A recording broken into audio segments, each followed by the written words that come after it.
ખેતીમાં બિયારણ અને ખાતર આ બે પાયાનું અંગ છે। બીબાઢાળ પદ્ધતિથી ખેતીને બહાર આવીને ખેડૂતો હવે આધુનિક ખેતી તરફ વળ્યા છે। ખાસ કરીને વાવણીના સમયે બિયારણની પસંદગી અને ખરીદીમાં રખાયેલી ચીવટથી ખેડૂતોને બમણો પાક મળી જાય છે।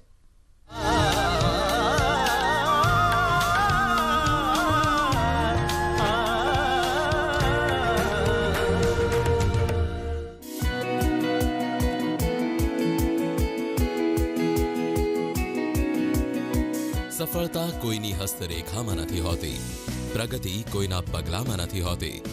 જો સફળ થવું હોય તો આગવી કોઠાસૂઝ જરૂરી છે। આ કહેવતને સાર્થક કરી છે ધોરાજીના પ્રગતિશીલ ખેડૂતોએ। ધોરાજીના ધરતીપુત્રો પ્રગતિશીલ ધરતીપુત્રો કપાસની ખેતી કરી અને કપાસનું મબલખ ઉત્પાદન મેળવીને કરી છે લાખોની કમાણી।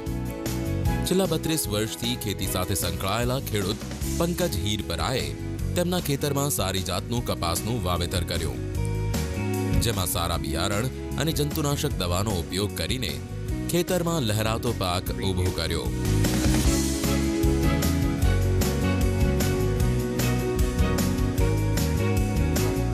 આટલું જ નહીં, સમયાંતરે જમીન ટેસ્ટિંગ કરાવીને પણ તેઓ મબલખ ઉત્પાદન મેળવ્યું। 32 વર્ષથી આ ખેતી સાથે સંકળાયેલ છું।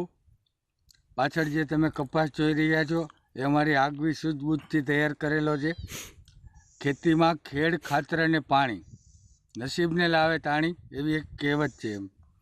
આ ખેતરની અંદર જે કપાસ ઊભો છે તેમાં છેલ્લા અમે ઘણા વર્ષો થયા જે પણ પાક તૈયાર થાય પછી પાક તૈયાર થઈ ગયા પછીનો બાકીનો વધતો કૂચો અમે સળગાવતા નથી કે જેને રોટાવેટર દ્વારા જમીનમાં દાટી દેવામાં આવે છે।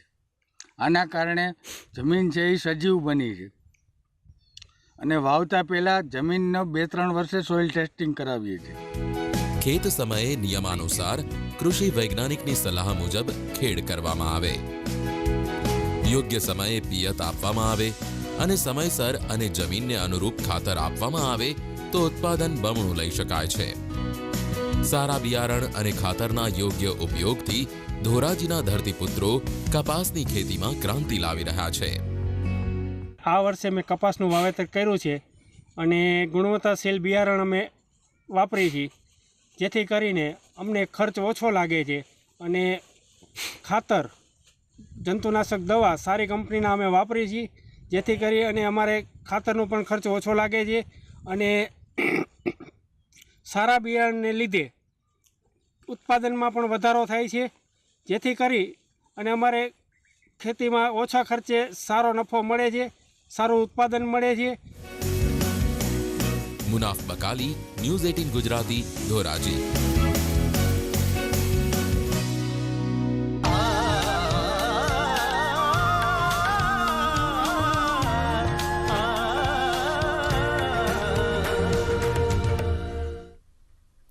જય કિસાન જય વિજ્ઞાન, જેના એસોસિએટ સ્પોન્સર છે સારસ ડિટર્જન્ટ કેક। ન્યૂઝ 18 ગુજરાતી દર ગુરુવારે અને શુક્રવારે આવા જ પ્રગતિશીલ ખેડૂતોની વાત કરશે, તેમની સિદ્ધિઓને બિરદાવશે અને સાથે રાજ્યના અન્ય ખેડૂતો માટે પ્રેરણા સ્ત્રોત ખેતીલક્ષી વાત કરશે।